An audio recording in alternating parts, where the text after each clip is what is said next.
I'm a therapist working out of Goodland, Kansas, which is the last remotely major town before you cross across the western KS border into eastern Colorado. I've been working out here for about 20 years now. I'm out here for a couple reasons.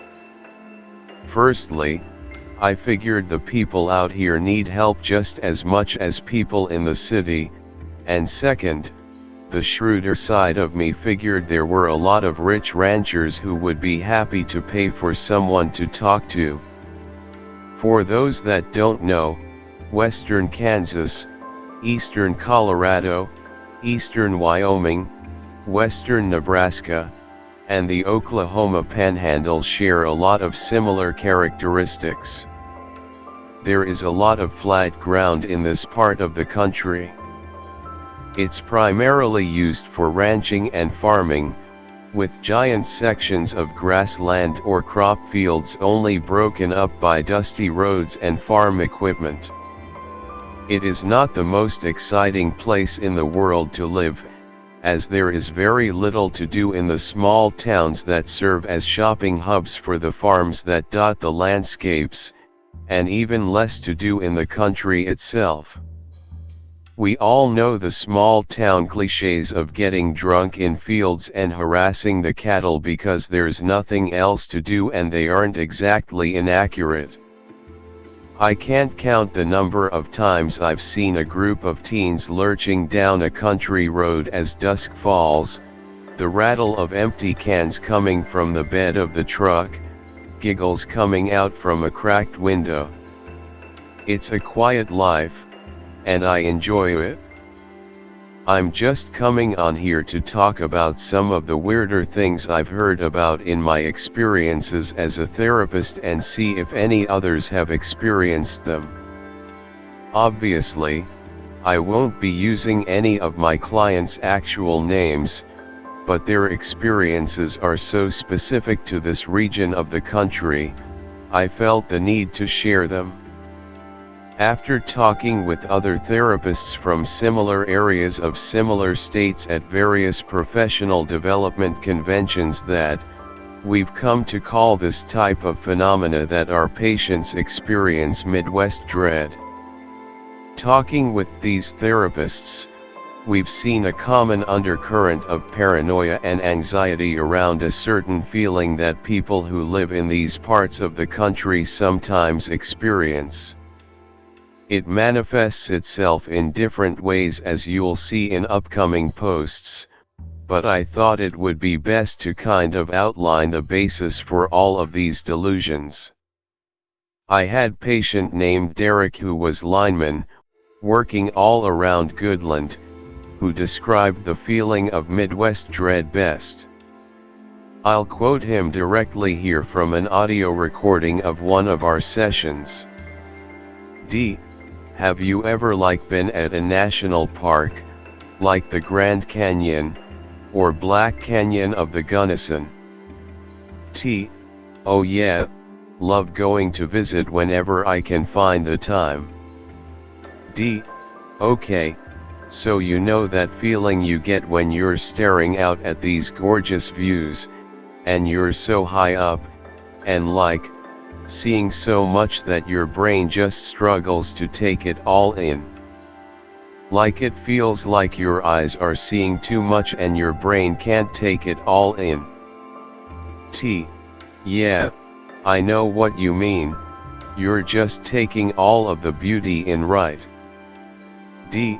Exactly, but eventually, your eyes find something to focus on, like a few trees on a ledge, or a bird flying, or the river burbling down below, or something, and that feeling goes away.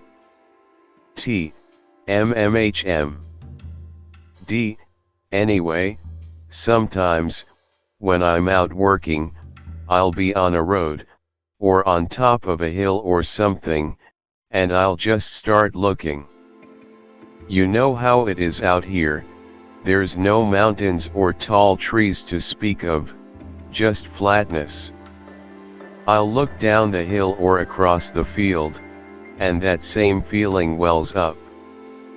It's like you're simultaneously seeing everything and nothing at once. Sometimes, that feeling just overwhelms me and it feels like my eyes are getting bigger, and my brain is just filling up with nothingness and I can't find anything to look at to break myself out of it. Once, I almost got fired because I stood staring for 3 hours, and my boss found out I hadn't gotten anything done. I remember that I only managed to break myself out because a rattlesnake passed in front of me. So is this interfering with your work? Not so much anymore. I keep my eyes on the ground or the road.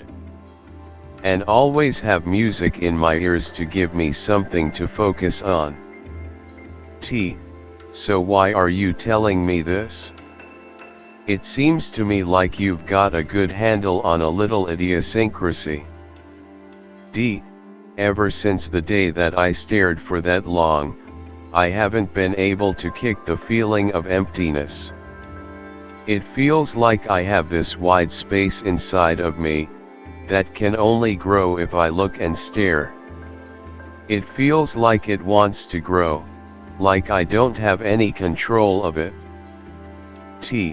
Okay. Work has become a constant battle.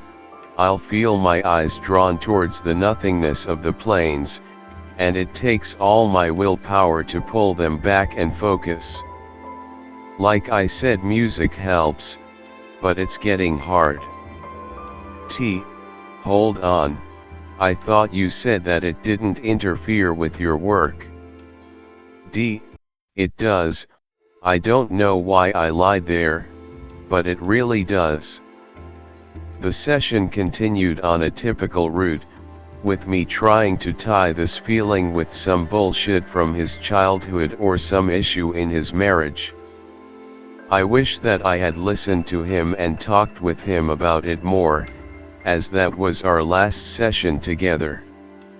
Obviously, he thought that he wasn't going to get help from me. I didn't see much of Derek after that, as our paths never crossed, even within the small town politics and occurrences of Goodland.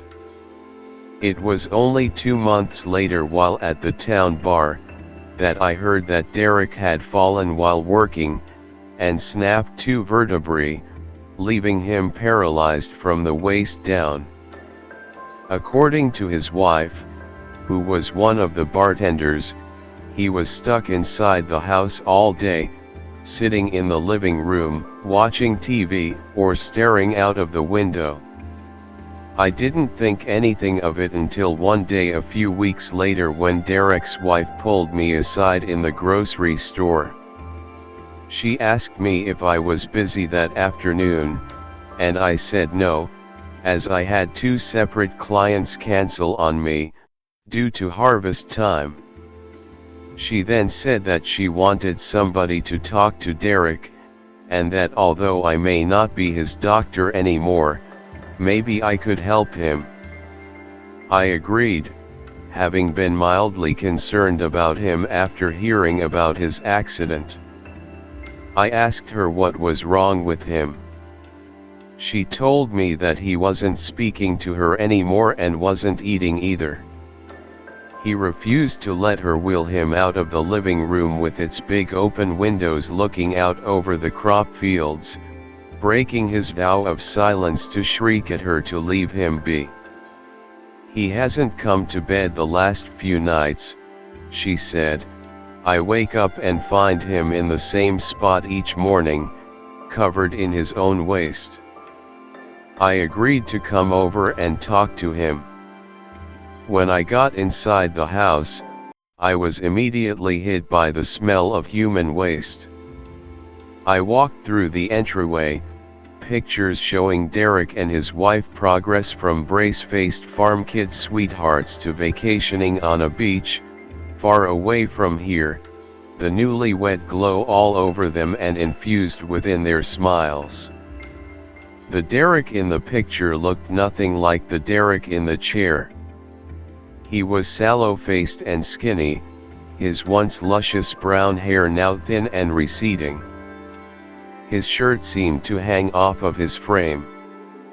When I came around to look at him, I did my best not to stare at his pants, which seemed to be sticking to his legs, which ended in a pair of gnarled feet that poked out of a pair of sport slides. He turned and looked at me. His eyes were completely black. The cornea seemed to have extended through the irises until he looked as if two black marbles had been put where his eyes used to be. It was like looking into a deep dark, empty well. He smiled at me and gestured out the window. I looked at the crop fields, feeling my stomach drop. He said to me that he understood now, and that he wasn't afraid anymore. That once he let it in, it took everything, and it took care of him. He was one with nothing, and it was one with him, he said. He didn't need anything anymore and that I wouldn't need anything either. All I had to do was sit with him. I thanked him for the opportunity and left the room. I asked his wife if she had called 911, and she said no, he hadn't done anything. I urged her to do so, and left the house, telling her on my way out that I couldn't help him. I was shaken. When I had looked at him, it felt as if the entirety of empty space was looking back at me, filling me up and taking away what was inside me. I had only just glanced, but it had been so horrible that I couldn't look at him for another second. Let alone at the whispering, bobbing waves of corn behind the house, swaying in the dry Kansas wind. I've told this story at other conferences, and had similar ones told to me, which I will share later, along with some of my other experiences. I just wanted to write this out to see if anyone else had experienced this with a loved one, or felt it themselves.